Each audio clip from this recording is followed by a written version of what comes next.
qui ne relève que de la CENI, M. Caméré.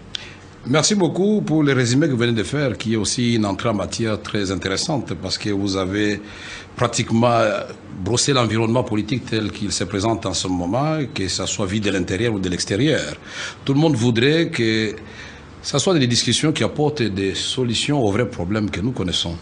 Quels sont ces problèmes ? Le président de la République les a énumérés. Il a dit que nous devons produire un calendrier consensuel, on doit enrôler les nouveaux majeurs, on doit financer les élections et puis on doit sécuriser ces élections.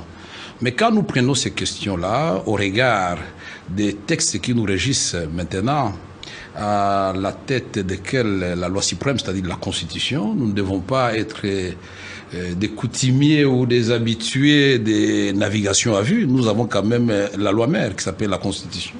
Quand nous regardons la Constitution, nous disons, tiens, est-ce que ces matières telles qu'énumérées aujourd'hui, elles échappent au contrôle d'une institution quelconque pour que nous nous trouvions dans un cadre extra-constitutionnel ou extra-institutionnel avec tous les risques de trébucher?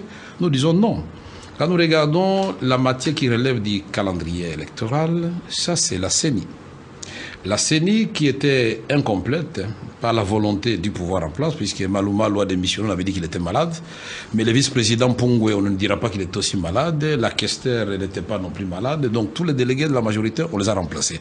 Il y avait déjà une volonté de vouloir paralyser la CENI pour la simple raison d'empêcher la tripartite qui avait déjà commencé à fonctionner dans la CENI. Et nous disons l'enrôlement. Mais l'enrôlement des nouveaux majeurs, ça c'est une attribution de la CENI. Mais comment nous allons, nous, un groupe d'individus, nous mettre ensemble et commencer à faire le travail de la CENI sans entacher l'indépendance de la CENI? Mais quand on parle de financement des élections, c'est-à-dire le budget, moi, je crois que le président de la République devait tirer toutes les conséquences de ce qu'il dit ou de ce qu'il veut faire. Ça veut dire tout simplement que son gouvernement n'a pas été en mesure d'organiser les élections. Son gouvernement n'est pas en mesure de calculer un simple budget d'une activité électorale, alors que nous voyons que depuis 2012, jusqu'à ce jour, chaque année, il est prévu des montants importants pour les élections. Mais seulement quand nous faisons la comparaison entre les décaissements au profit de la CENI, le taux de décaissement moyen de 16%. Alors que pour le gouvernement, la primature, je dis bien la primature, c'est 440%.